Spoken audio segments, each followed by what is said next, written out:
The Subcommittee on Oversight and Investigations will come to order.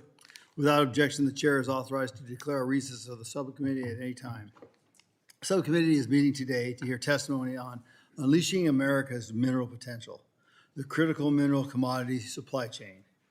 Under Committee 4F, any oral opening statements at the hearing are limited to the chairman and the ranking member. I therefore ask unanimous consent that all other members' statements be made part of the hearing record if they are submitted to in accordance with Committee Rule 3.0. Without objection, so ordered. I ask unanimous consent that the following members be allowed to sit and participate in today's hearing. The gentleman from Virginia, Mr. Whitman. The gentleman from Wyoming, Ms. Hagerman. The gentleman from Minnesota, Mr. Stauber. Gentleman from Montana, Mr. Downing. Gentleman from Ohio, Mr. Joyce. Gentleman from Utah, Mr. Owens. Gentleman from Utah. Gentleman from Arizona, Mr. Crane. Gentleman from California, Ms. Kim. Gentleman from Arizona, Ms. Grijalva. Gentleman from Washington, Ms. Randall. And gentleman from New Mexico, Ms. Stansberry. Without objection, so ordered. I now recognize myself for my opening statement. Good afternoon, everyone. I'd like to thank all our witnesses for being here today. And the value of our nation's critical mineral supply chains from mapping to manufacturing continues to increase daily. And I truly believe we cannot emphasize this enough. In fact, the very security of our nation relies heavily on the steady input of these critical and yet valuable minerals. Copper, which was just added to the critical minerals list this year, makes the wiring which is used in nearly all electronic devices, like the phones we all rely on for our communications. Rare earth elements like niobium and other essential compounds of magnets used in the fins for the precision-guided missiles and high-performance aircraft motors powering America's F-35 stealth fighter jets. Lithium, cobalt, manganese are fundamental to rechargeable batteries that energize our drones, radios, vehicles, and radar systems. Advanced semiconductors, critical to communications, hardware, and radar, infrared, and thermal imaging systems could not exist without gallium. Even our military's core munitions rely on minerals like antimony, not antimony, but antimony. See that? Okay. Bismuth and arsenic to function. There are just a few of the countless examples of critical minerals enabling America's national defense. And through the strength of our nation's military hinges on critical minerals, poor policy decisions over the last few decades have left us vulnerable to the supply chain manipulations as our adversaries like China has sped past the U.S. in terms of mining and processing capacity. The U.S. is largely dependent on foreign nations to meet our critical mineral needs. We import half of our supply of 20 of the 60 minerals USGS deemed critical on last year's critical mineral list. And we are entirely reliant on the importation of 13 of these 60. China, on the other hand, exports a majority of the world's critical minerals and accounts for 85% of the world's mineral processing and refining. China produces 72% of the global refined cobalt, 98% of the global gallium, 85% of the global refined rare earth elements. National security risk implications of being so reliant on an adversarial nation like China for the building blocks of our nation's defense cannot be overemphasized. And let us not forget that our discussion so far has focused on technologies essential to our military strength. America's critical mineral needs in civilian sectors are even more dramatic. This is why the Department of War's National Defense Stockpile is so essential and why President Trump's recently announced Project Vault is a step in the right direction for preparing the United States for our emergency access to these essential production inputs. But despite this, we are still reliant on foreign nations to fill our strategic needs.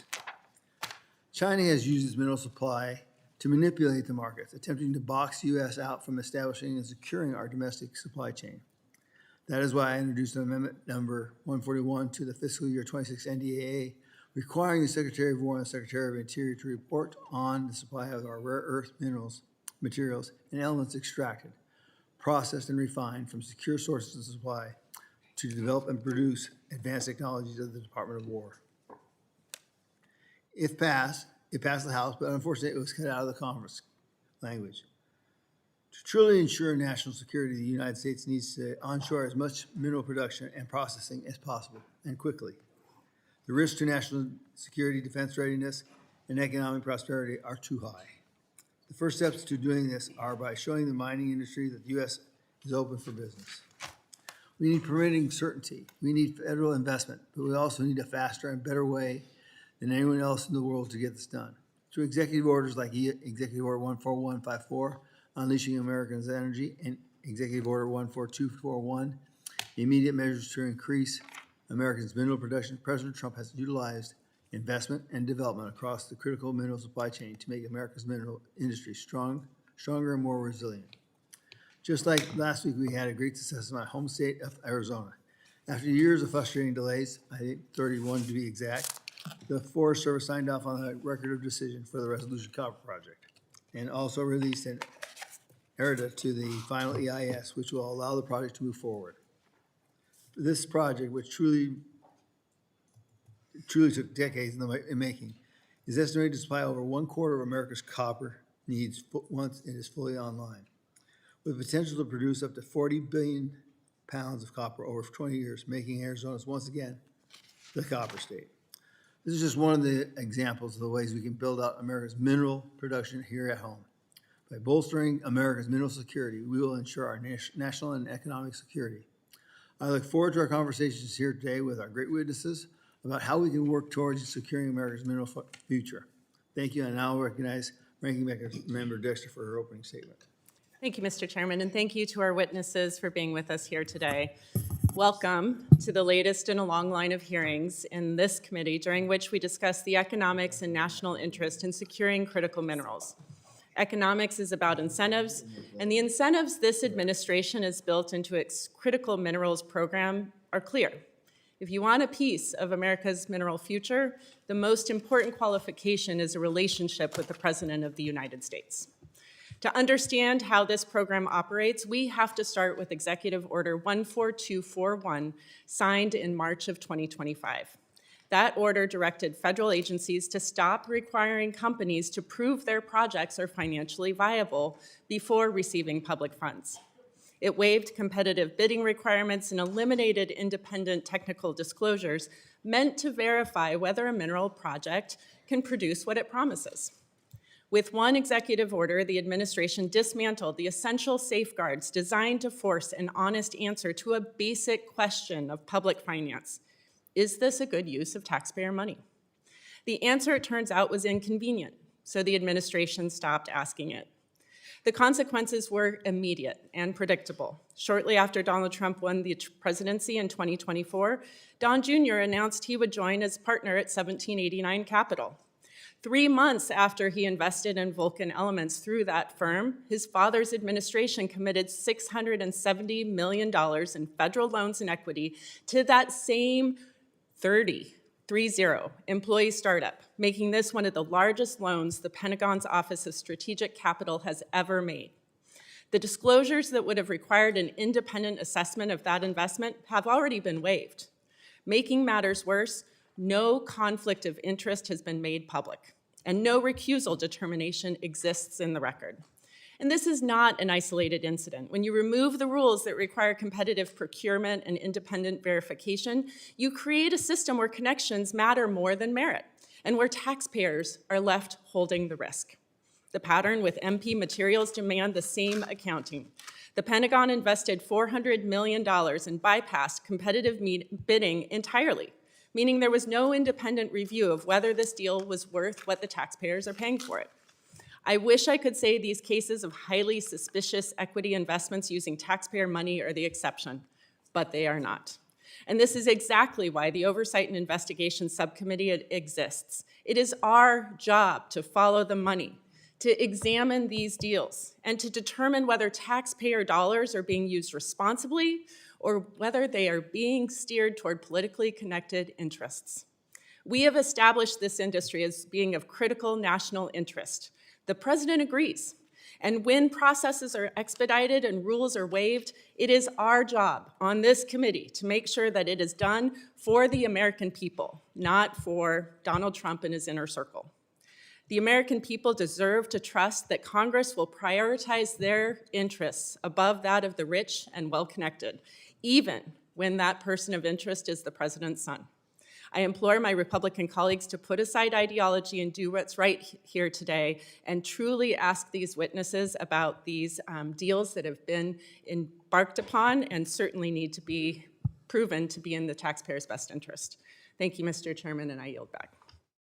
Gentlewoman, Ms. Dexter, and I now go to the ranking member, or the full committee chair, Mr. Western from Arkansas.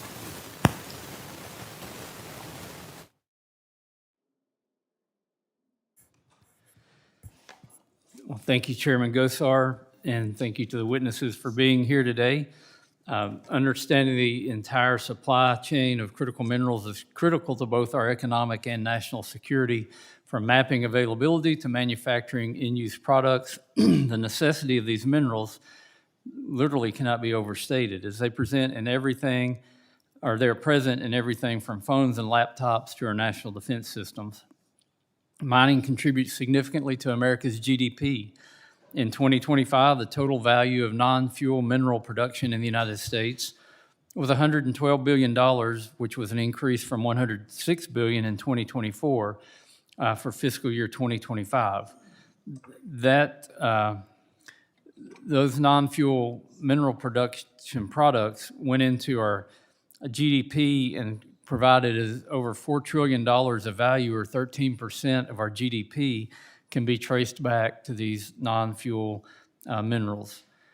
Mining is also a significant domestic employer. The U.S. Bureau of Labor Statistics noted last year that approximately 1.82 million people were employed in non-fuel mining and related sectors in the United States. According to the National Mining Association, these jobs average weekly earnings of around $1,900, which exceeds the U.S. average by nearly $700. These wages go to support families and communities where these workers live. Direct and indirect tax payments attributable to mining totaled $41 billion last year. Despite the vital importance of mining and related industries to our economy, we face major supply chain risk. Last November, the United States Geological Survey updated and published their final 2025 critical minerals list, which listed 60 total critical minerals with 9 new additions: boron, copper, lead, metallurgical coal, phosphate, potash, rhenium, silicon, silver, and uranium. According to the USGS's Earth Mapping Resource Initiative, the U.S. has reserves of almost every mineral listed on the critical minerals list. We have bountiful stores of hard rock minerals across our great nation, but not all of them are in hard rock. For example, in the Smackover Formation, which spans the southern United States, including my district in Arkansas, it hosts some of America's best lithium reserves. According to the USGS survey, the mineral-rich brine deposits in southwest Arkansas alone could hold up to 19 million metric tons of lithium. Arkansas is also the nation's leading producer of bromine and has world-class deposits of vanadium and quartz crystals, resources that are critical to everything from pharmaceuticals to semiconductors.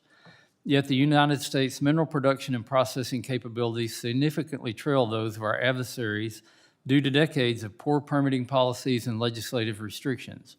It is estimated that U.S.-based mining projects lose over 1/3 of their value due to permitting-related delays.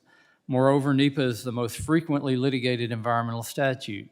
Lawsuits contesting an EIS average 4.2 years. To combat these issues, in this committee, we championed the Standardizing, Permitting, and Expediting Economic Development Act, or the SPEED Act, which passed the House with a bipartisan vote in December of last year. Ultimately, this legislation would restore NEPA to its original purpose. The SPEED Act is a project-neutral act, and it will add certainty to permitting processes across sectors, including mining. The SPEED Act will ultimately modernize and streamline NEPA's processes, allowing decisions along the critical mineral supply chain to be made faster and with more certainty. This committee has repeatedly emphasized the importance of these minerals and of securing American mineral supply chains. The Mineral Commodities Summary makes our vulnerabilities clear, mineral by mineral. Our reliance on China for critical minerals is dangerous and indisputable. China currently controls approximately 60% of global critical mineral production, 90% of processing, and 75% of manufacturing. As a nation, we cannot allow ourselves to be held hostage to China's geopolitical ambitions. These minerals are essential to America's national security, to our economy, to our energy infrastructure, and nearly every other aspect of our daily lives. We must act to secure domestic supply chains of these vital minerals. Again, I thank the witnesses for being here, for your time and your expertise today. And Mr. Chairman, I yield back.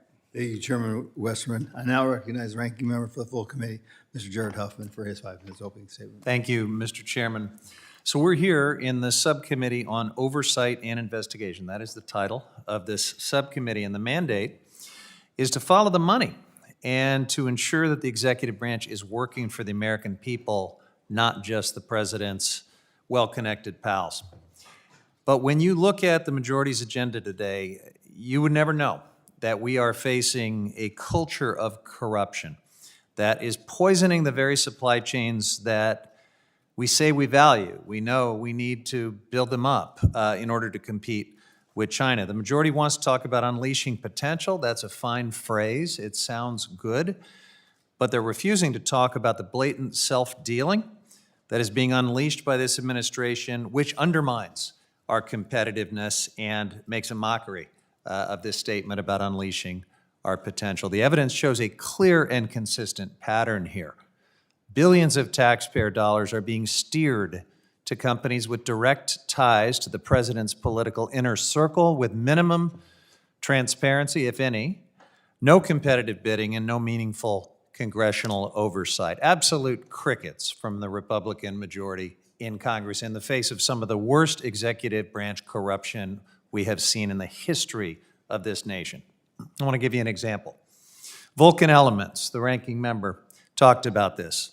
This is a startup founded in 2023 with no commercial production record, just 1 month before receiving a $620 million Pentagon loan. The company was producing just 10 metric tons of rare earth magnets a year. And the administration is now funding a 1,000-fold scale-up for a 2-year-old company that happens to count a very significant partner in its executive leadership, and that is, of course, Donald Trump Jr.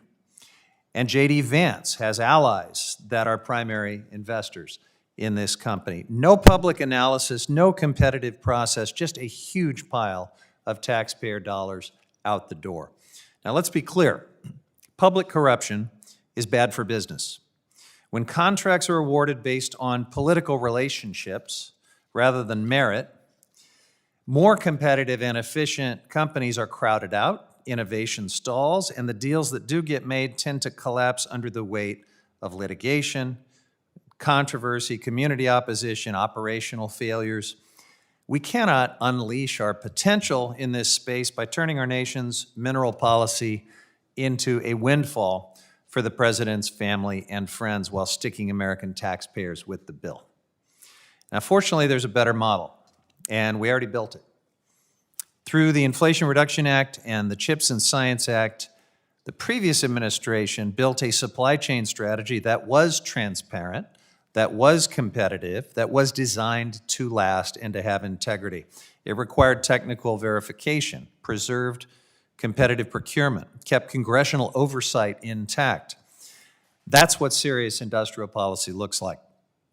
Now, the Trump administration's corrupt crony capitalism is simply gambling Americans' hard-earned tax dollars on short-sighted Wall Street equity deals to benefit his pals. Mr. Chairman, let's finally do some real oversight as this subcommittee was intended to do. I yield back. I thank the ranking member. I now am going to introduce our witnesses. First, we have Dr. Simon Jowett, Director of Nevada Bureau of Mines and Geology, Nevada State Geologist, and the Arthur Brandt Chair in Exploration Geology at the University of Nevada, Reno, Nevada. Dr. Gracelyn Bascarat, Director of CSIS Critical Minerals Security Program, Washington, D.C. Ms. Faith Williams, Director of the Effective and Accountable Government Program Project on Government Oversight, Washington, D.C. And Ms. Abigail Hunter, Executive Director, Ambassador Alfred Hoffman Jr., Center for Critical Mineral Strategy at SAFE, Washington, D.C. Just let me remind the witnesses that you have 5 minutes to get your remarks. They'll be fully printed in our minutes. And that you'll see our lights. When they're green, you're ready to go. When you see yellow, that gives you about a minute to wind down. And if they're red, you need to stop, okay? But your full testimony will be printed in the highlights. I now will recognize Dr. Jowett for his 5 minutes. Thank you, and thank you, Chairman Gosar, thank you, Ranking Member Dexter, and thank you, members of the subcommittee, for this opportunity today. I am Simon Jowett. I'm the Nevada State Geologist, the Director of the Nevada Bureau of Mines and Geology, and as mentioned, the Arthur Brandt Chair in Exploration Geology at the University of Nevada, Reno. And I'm here to testify on how we can work to unleash America's mineral potential. I mean, especially critical minerals, but the fact is the US has a huge amount of unrealized mineral potential in a huge number of different areas, and I'll go into that in a little detail shortly. But I would want to recognize how important the minerals industry is to the US already. It has been mentioned, but certainly I have to mention it as the state geologist in Nevada. We are the #1 non-fuel producer in the country. We produced $12.6 billion in metals and minerals last year, and we were recently ranked #1 in the #1 global jurisdiction for mineral exploration and mining by the Fraser Institute in their annual survey. So we are doing pretty well, but I think Nevada and the rest of the US is essentially what you may say, to come to my first point, is underexplored. I think the fact is we already have a fairly vibrant minerals industry, but there's so much more we could do, starting at the foundation of any supply chain, which is mineral exploration. Mineral exploration is active across the entirety of the country, but the fact is, if you speak to industry, especially industry who are aware of activities in other countries, there's a lack of publicly available pre-competitive or publicly available geoscientific data that enables companies to come in, identify priority targets, de-risk exploration, and actually move on to find new deposits which form the foundation of these supply chains that we're talking about today. The USGS's Earth MRI initiative, Earth MRI program, is actually working to stimulate and to generate exploration, but there's much more we can do and we should do in order to ensure that companies have the data to go out there and find the mineral deposits we need to form these supply chains that we're all talking about. The investment in this area is significant in terms of its return on investment. If you look at the geological mapping that's already been undertaken in the US over the past 20 years, for every dollar you spend on that, you get $14 to $70 back in terms of support for the economy, support for engineering studies and so on. But if you look specifically at the minerals industry and you look at countries like Australia, where they've made significant investments in this area, an Australian study from a couple of years ago where they spent $151 million on pre-competitive, freely available geoscientific data. The government invested $151 million back. That data alone generated $71 million and 400 jobs. Exploration expenditure directly linked to that data generated $5.5 billion of investment and 25,000 jobs. And importantly, even more money was generated and 55,000 jobs were derived from the extraction related to that sort of data. So if you're talking about any sort of supply chain development, programs like Earth MRI or expansion of these programs even has significant return on investment, and it's vital if we actually want to have that foundation of new mineral deposits coming on stream. There's also no point in just having mineral deposits without having an entirety of a supply chain. We need more mineral processing, refining, and so on, so we can feed industries that support economic and national security. I often use the analogy of Starbucks. So if you grow coffee in a country, you can make a significant amount of money from that coffee. If you then grind that coffee, the value goes up, the jobs goes up. If you turn that coffee into a nice packet of coffee that you can sell at a supermarket, the same applies. And then if you put it in a cup of Starbucks, everybody in that country can have a cup of Starbucks, and you actually get a significant amount of value out of selling that material. But only if all of that happens in the same country. If you have bits of supply chain that's already been noted elsewhere, then you lack that security for any metal you can think of, or for even coffee if you're talking about Starbucks in the case, in my analogy. The final point I'd like to make is that it's great having mineral deposits, it's great having mineral processing, refining, smelting, it's great having all of those, but there's no point having them unless we have the people to actually do the work we need. The workforce side of things is challenging right now. We need more geologists, more mining engineers, more mineral processing people to actually ensure that we can unleash America's mineral potential by having the people in place to do that. There's much more I could say. I've written a whole load in my written testimony, but the final thing I'd like to say is that America has huge but unrealized potential, and we should all need to work together to actually take the steps to realize that potential and to continue this conversation, not just in this room, but afterwards. So I'd like to thank you for the opportunity to testify today, and I would like to emphasize that if anybody in this room has questions after this hearing or even outside of this room, please contact me. As a state geologist, it's my job to tell you, to provide information in an impartial manner. Thank you, Dr. Joe. Now we'll go to Dr. Baskaran for her 5 minutes. Chairman Gosar, Ranking Member Dexter, distinguished members of the subcommittee, thank you for the opportunity to testify today. My name is Gracelyn Baskaran. I am a mining economist and the founding director of the Critical Mineral Security Program at CSIS. I've spent 13 years working on critical minerals globally. The question before this subcommittee today is not whether China has weaponized minerals, because that has been settled and the evidence is now extensive. The question is what the United States does about it. Specifically, how do we build a fully functioning, economically viable market for critical minerals outside of China with sufficient speed and scale to protect American manufacturing, defense production, and long-term economic competitiveness? I want to make 3 arguments today. First, America's vulnerability is not inevitable. It was a result of choices. For the last 100 years, America has repeatedly used industrial policy, and it has the tools, the authority, and the precedent to act decisively on mineral supply chains. We financed nickel mines in Latin America when private markets didn't function. We established price floors for uranium in the 1940s that actually became the bedrock to America becoming a nuclear energy power. We traded surplus dairy products to Jamaica to get bauxite back in the 1960s. We have done bold and creative things when the political will existed. And I think it's incredibly important to look at the issue of some of the transactions in a more granular manner, because the reality is for some of the deals like MP Materials and Lithium Americas, they have received bipartisan support. They received support from the Biden administration and they received support from the Trump administration, which shows that we can't make a one-size-fits-all approach here.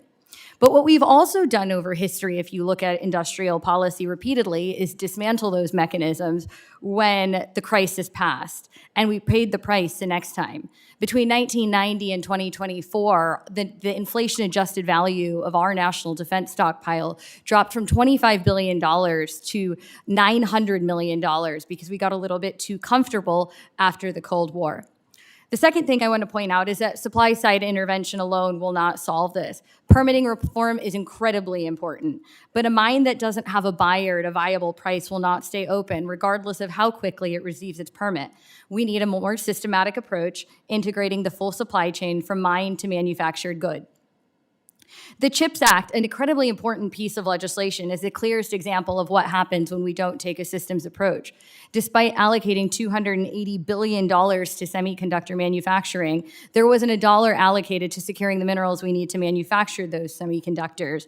Within a year, China imposed restrictions on gallium and germanium, and the USGS has estimated that a 30% gallium disruption could set us back $602 billion in economic output. We funded the factory, we forgot the feedstock. And the human cost is real. I'm originally from Metro Detroit, and in May 2025, we saw that Ford actually stopped manufacturing the Explorer model owing to the rare earth export restrictions.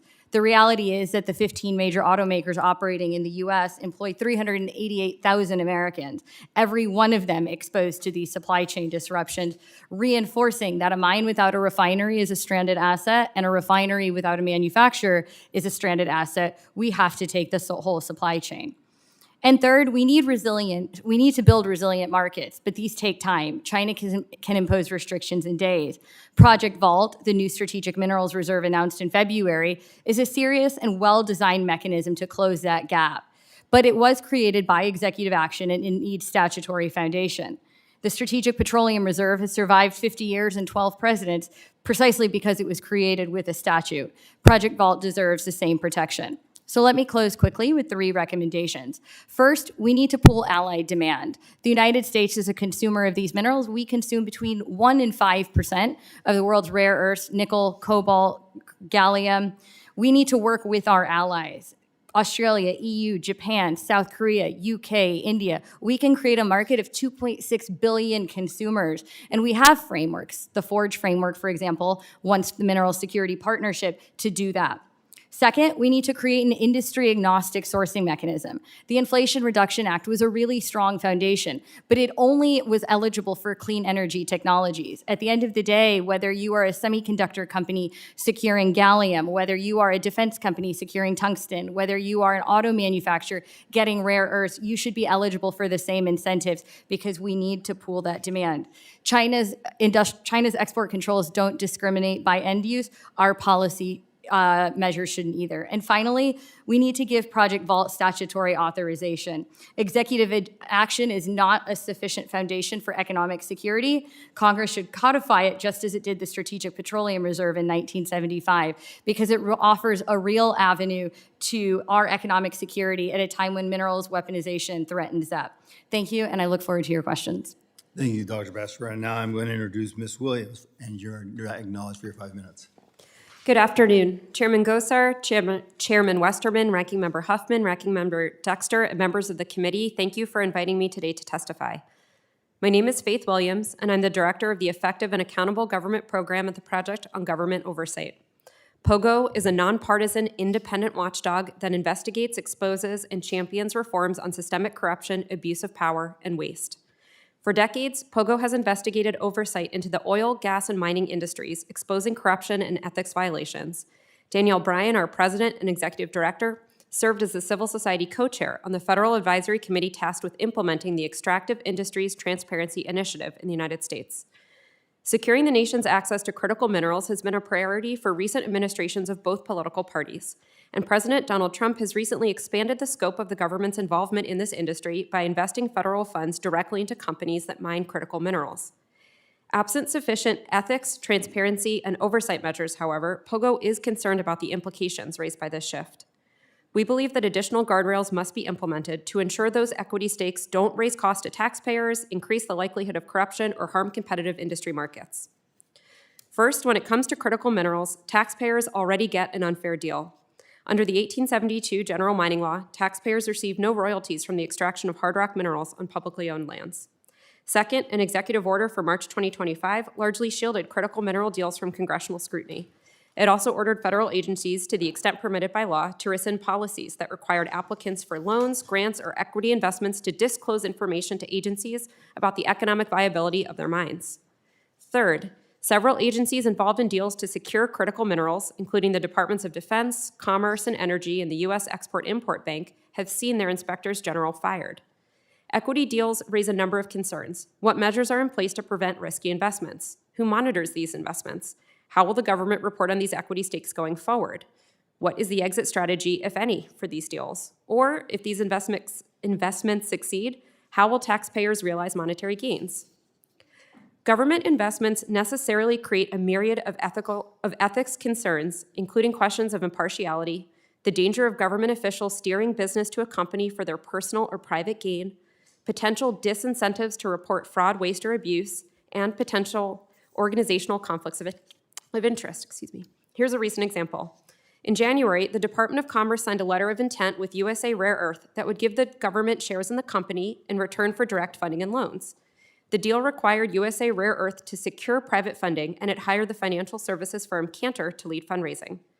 But the chairman and executive vice chairman of Cantor are the sons of Commerce Secretary Lutnick.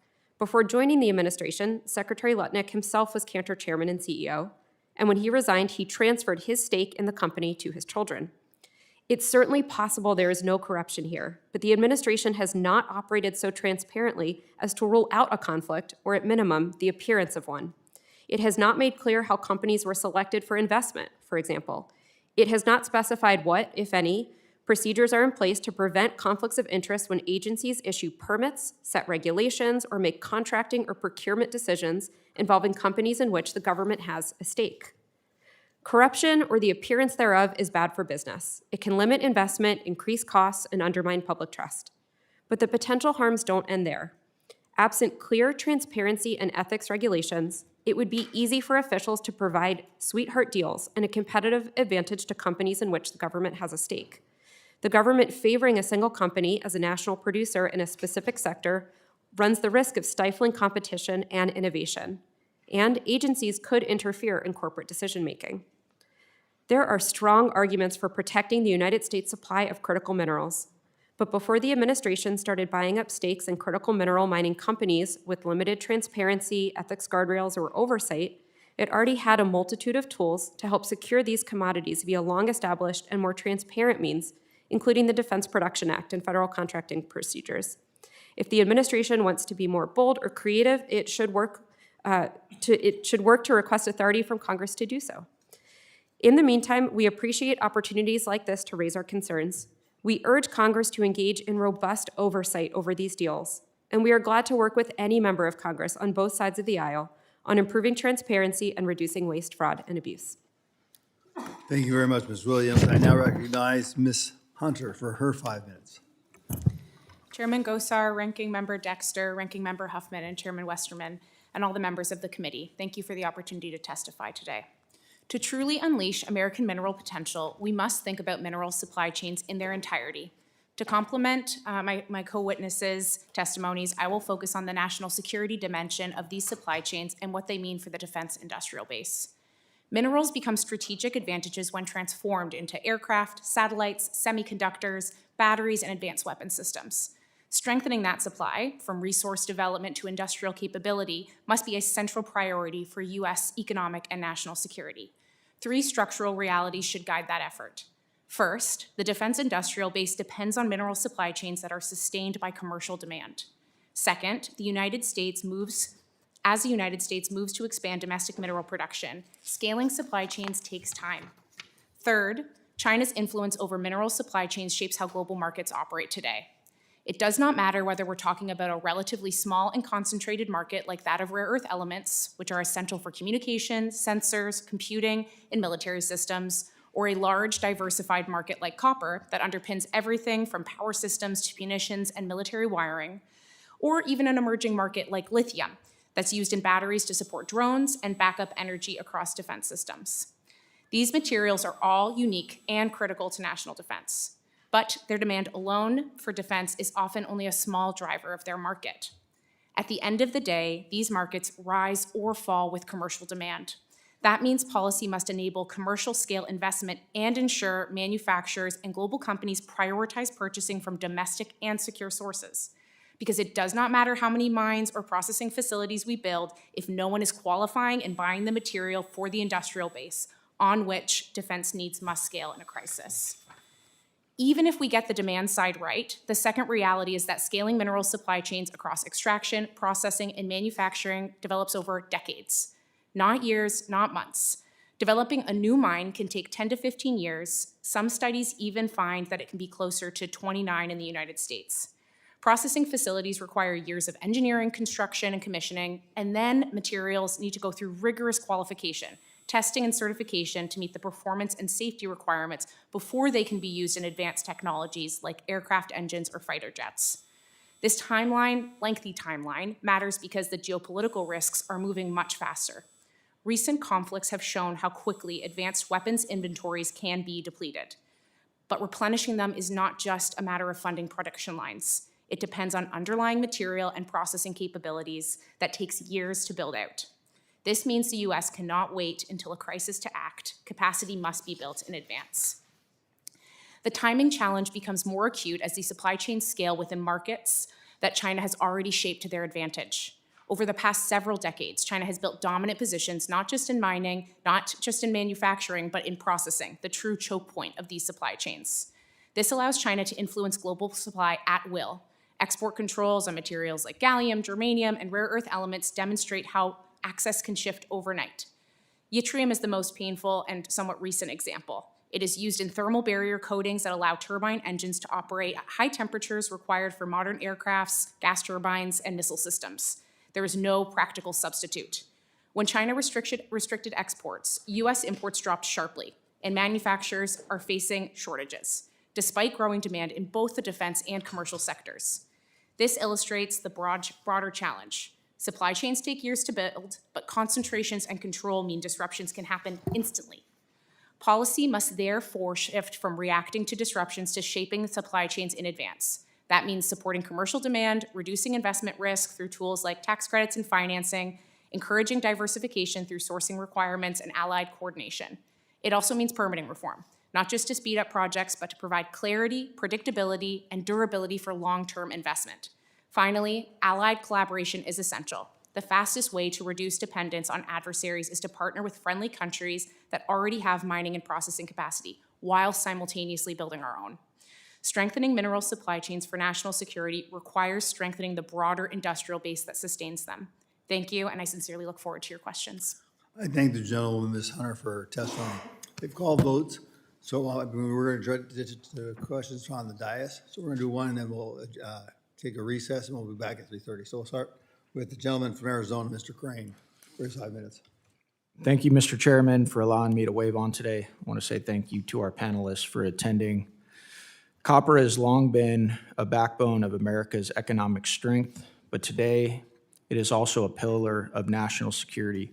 From advanced defense systems to electrical grids and next-generation technologies, the demand for reliable copper supplies continues to grow. With the recent approval of the land exchange for the Resolution Copper Project in Arizona, the United States has an opportunity to strengthen domestic mining and build a more secure and resilient internal supply chain for one of the most critical materials in our country. It is truly a privilege to serve as a representative for some of the most consequential copper mines in the entire country, right in the heart of Arizona's 2nd Congressional District. This is a question for you, Ms. Hunter. Many Americans don't realize that the United States has vast mineral resources here at home, yet projects are often delayed for years or even decades due to the environmental litigation and activism.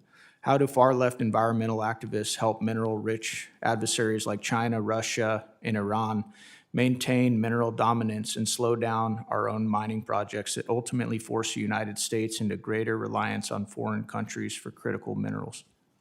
Thank you for the question, Congressman Crane.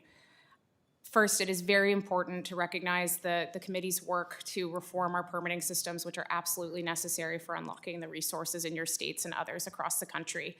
The biggest recommendation I get from companies, investors, project proponents that work in this space when it comes to pragmatic permitting reform is to increase the clarity of process, objectivity of the process, ability to execute the process, and certainty of the process. So when people receive their permits, they can trust that they can move forward with the project.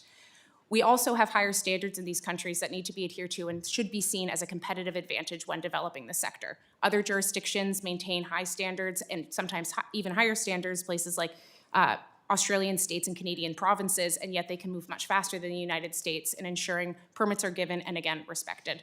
These are some of the recommendations we hear from the private sector that would be quite crucial for the committee to consider as they continue on their legislative process.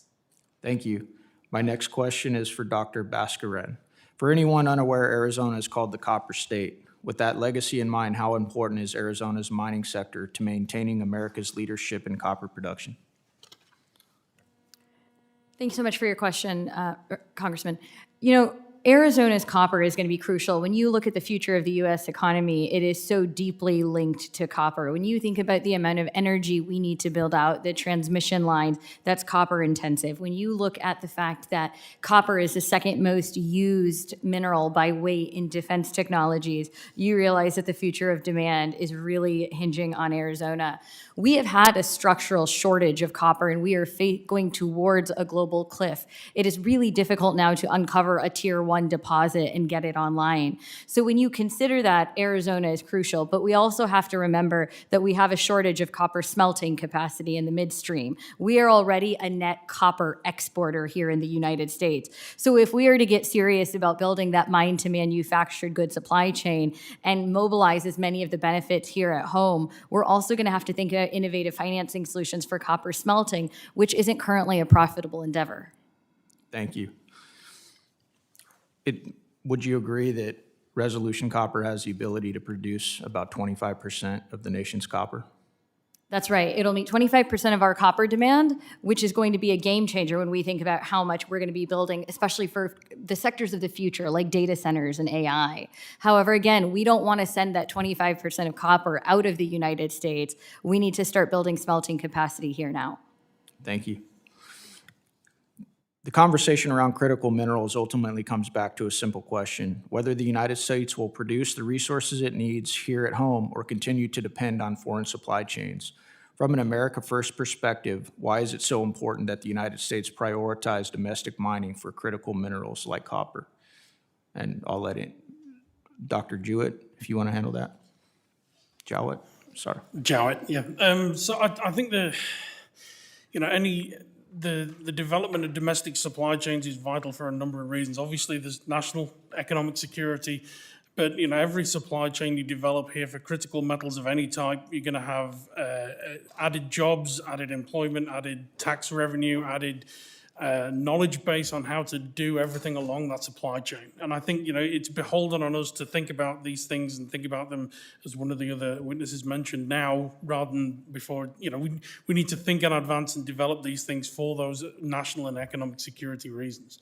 It's crucial for a number of reasons that I don't have time to go into here. But the bottom line is, if you can't grow it and you have to mine it, and it's far better mining it here, processing it here, refining it here, than feeding it into US manufacturing here rather than relying on people outside. I mean, friendly countries, friendly sources is one thing, but the fact is that at the moment China is dominating the market, and that is not good for any sort of national or economic security or any sort of supply chain security either. Thank you, Doctor. I yield back.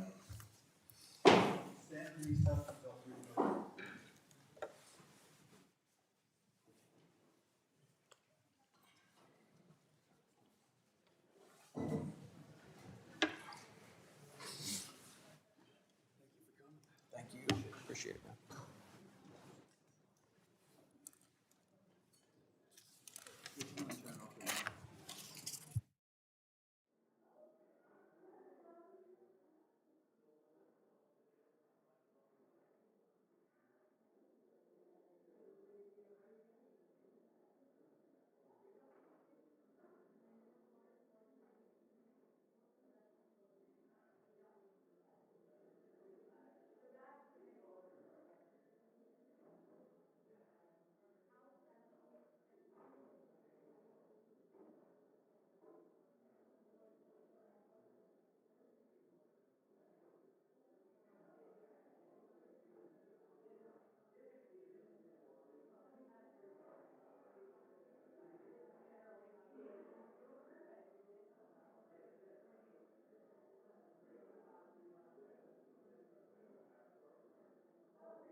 We're out of our recess and we're back into to our action on the subcommittee.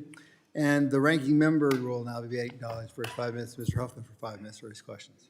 Thank you, Mr. Chairman, and thanks everyone for your patience. Ms. Williams, I want to turn to you. In your written testimony, you made a point that before the Trump administration started buying equity stakes in mining companies, there was a well-established, transparent tool available to secure critical minerals. At multiple tools, they chose not to use them, and instead, as you note, they pursued this direct ownership strategy in private companies without specifying how those companies were even selected, without putting clear conflict of interest procedures in place, and against a backdrop of having fired the inspectors general at every agency involved in these deals. So I want to ask you to expand on that point.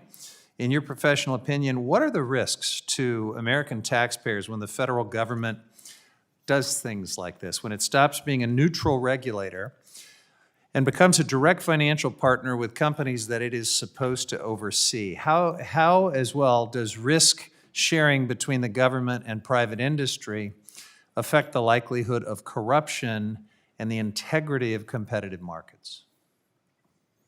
Thank you for that question.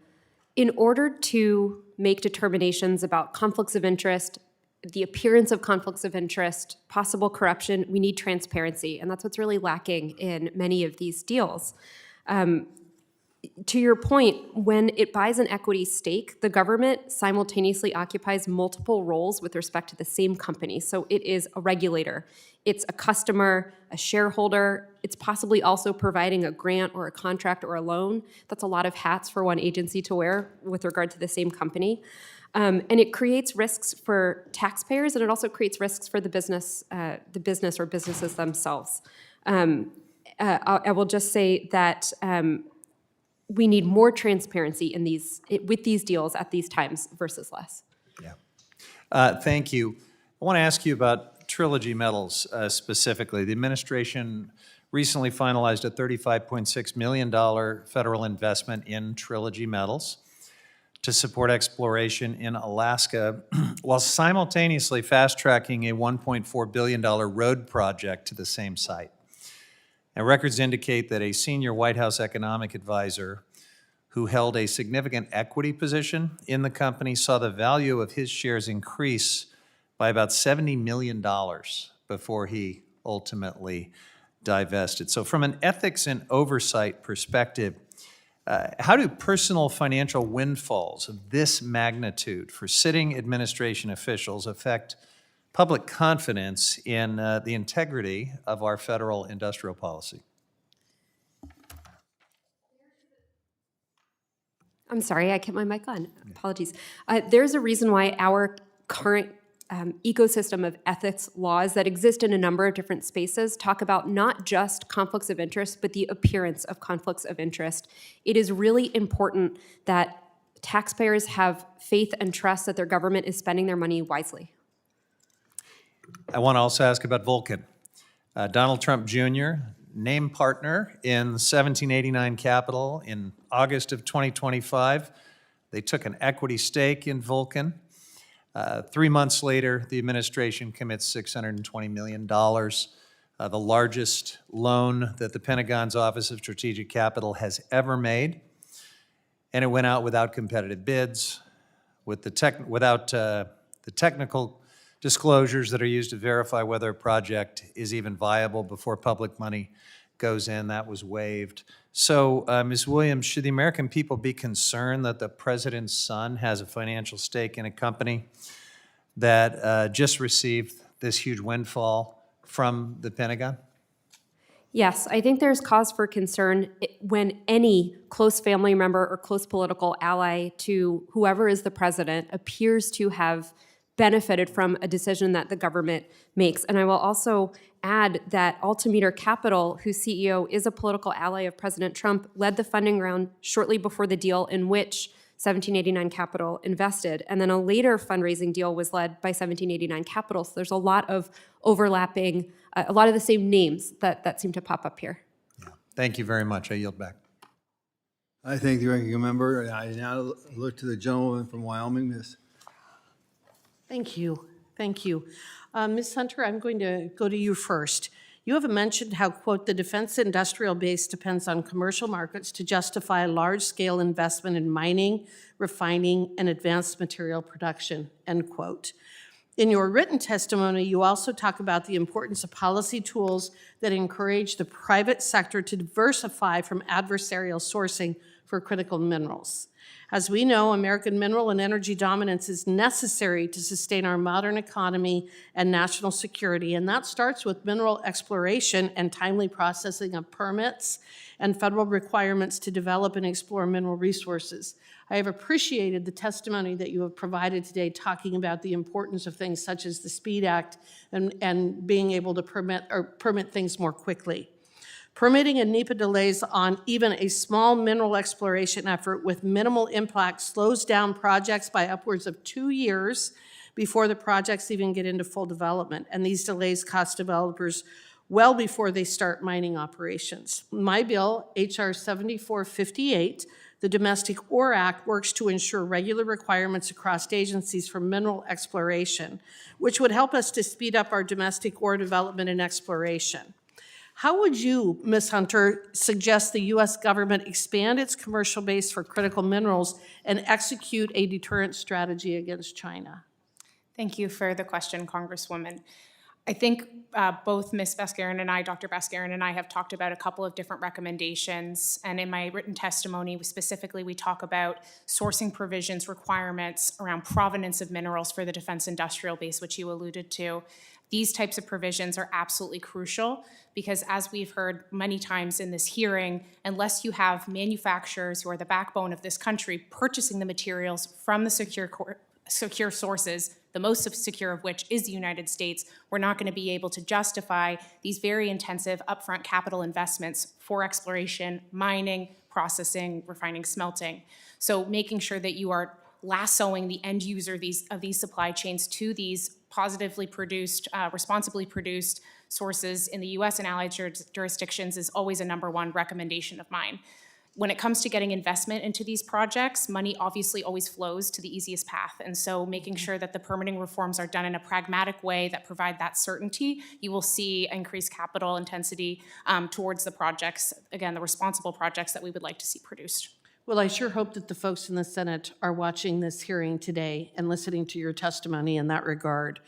What are some of the other policy tools we can use here in Congress to accelerate mineral exploration and development? The Earth MRI initiative, which received robust funding thanks to Congress, I think in 2021 with the Infrastructure Investments and Jobs Act that we heard earlier in Simon's testimony, is an incredibly, and in many of the members' testimony, incredibly important program to make sure that we understand what's within our subsoil and also in our waste streams, our slag, our tailings. We're never going to be able to unleash critical mineral resources at home if we don't know what we have. So making sure we continue to focus on programs like that so that we can understand our reserves that are economically, technically, and legally available is a really, really crucial first step. And there's been great progress, 10% of geospatial mapping from 2021 to 25%, I believe, in 2024, thanks to this program. Okay. Dr. Bascarin, I would like to ask you a few questions. In your written testimony, you talked about aggregating critical mineral demand across the U.S. and its allies to compete with China. Can you talk more about how the new multilateral forum on resource geostrategic engagement, or FORGE, could be used to formally coordinate such demand? Thank you so much, Congresswoman. You know, right now we are not facing a geopolitical problem. We know what our geopolitical landscape is. We are facing an economic problem. Mineral prices are low, and so the investments are not flowing at scale. 2025 was really the year of mineral supply interventions. We talked about more minerals from more places.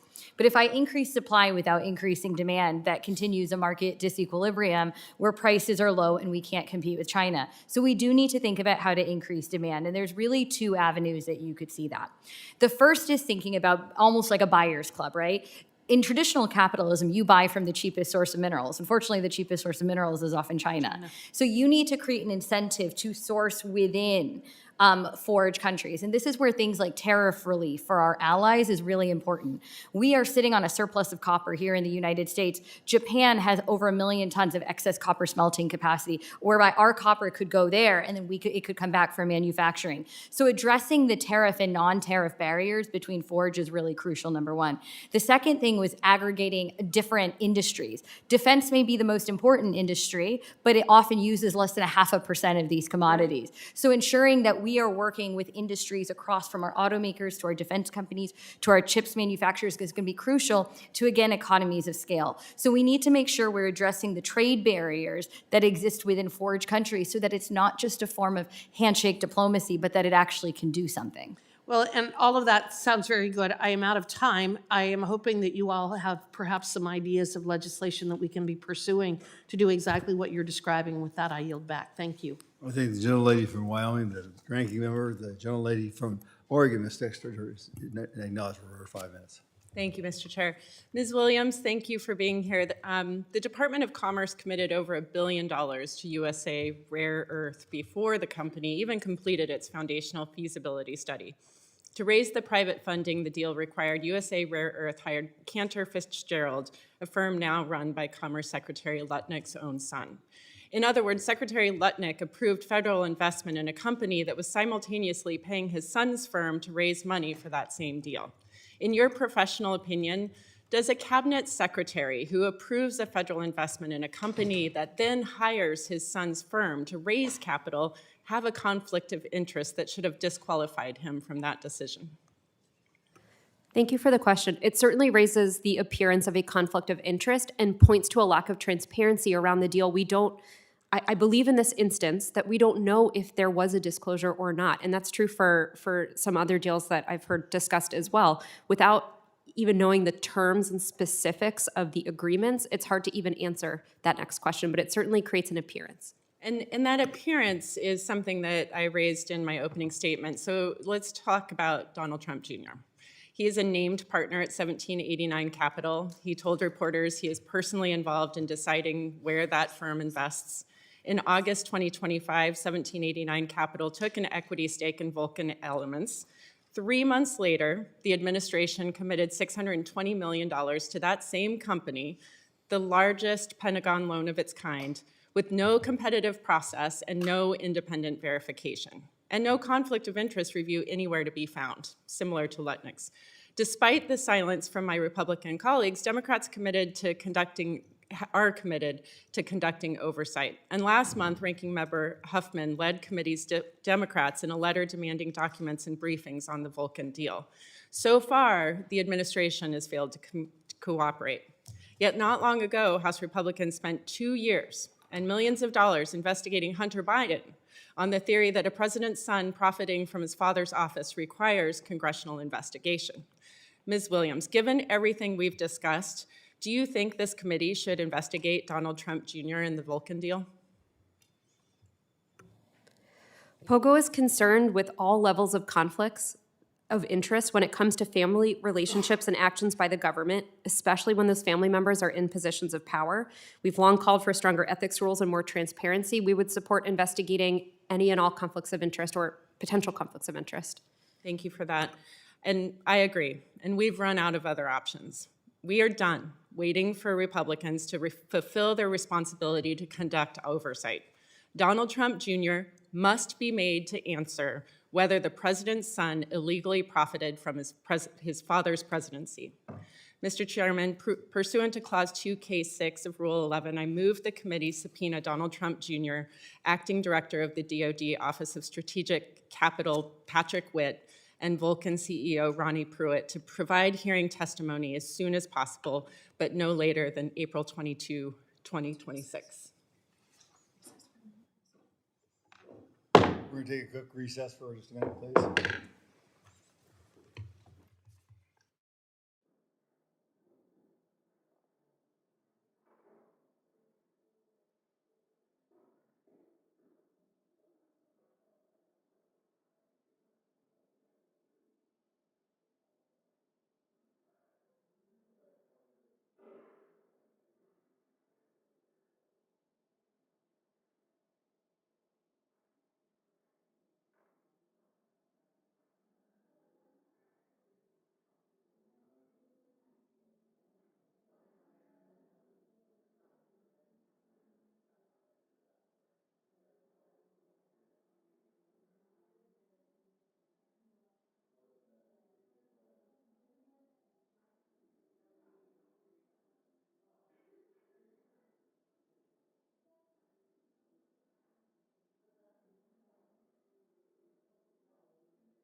Our mics off?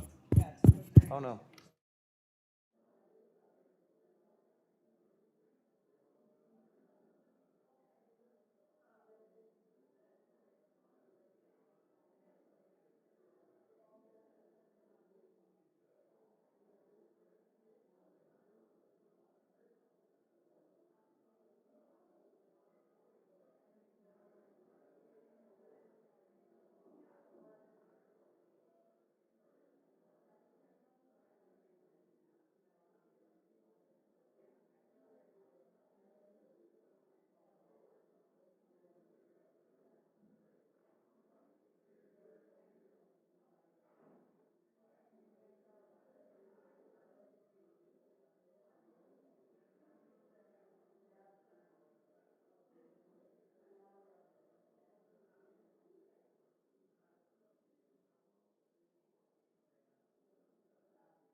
Just as ultra processed as I am ultra MAGA.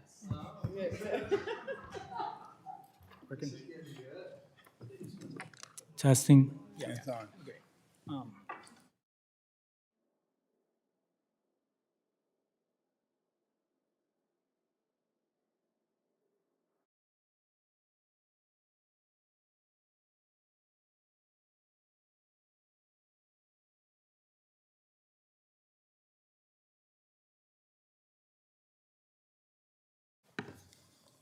Try it again.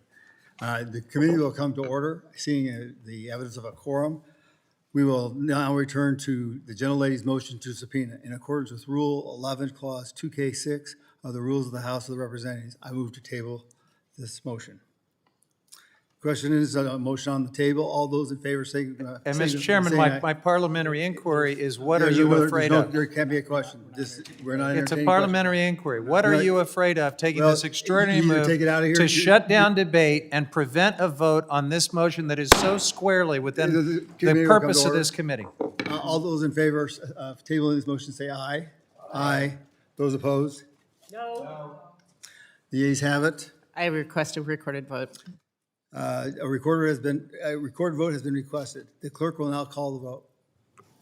Mr. Gosar. Aye. Mr. Gosar votes aye. Ms. Dexter. No. Ms. Dexter votes no. Ms. Boebert. Aye. Ms. Boebert votes aye. Ms. Ansari. No. Ms. Ansari votes no. Mr. Collins. Aye. Mr. Collins votes aye. Mr. Hernandez. Mr. Hernandez. Mr. Amade. Yes. Mr. Amade votes yes. Have all members voted? Mr. Begich. Aye. Mr. Begich votes aye. Have all members voted? Does any member wish to change their vote? Hearing none, the clerk will close the vote and report the tally. Mr. Chairman, on this vote, the yeas are 5 and the nays are 2. Motion to table is agreed to. Motion to subpoena is dispensed with. And with I that, move the subcommittee adjourn. the motion to adjourn is a privileged motion. It is not debatable and cannot be tabled. The question is on the motion to adjourn. All those in favor signify by saying aye. Aye. Those opposed say no. No. In the opinion of the chair, the motion to adjourn is agreed to. Mr. Chairman, this is not going away. You can do these moves, but you cannot hide. You cannot dodge accountability. It will come to order. You'll come to order. A roll call vote has been requested. The clerk will now call the roll. Mr. Gosar. Yay. Mr. Gosar votes aye. Ms. Dexter. No. Ms. Dexter votes no. Ms. Boebert. Aye.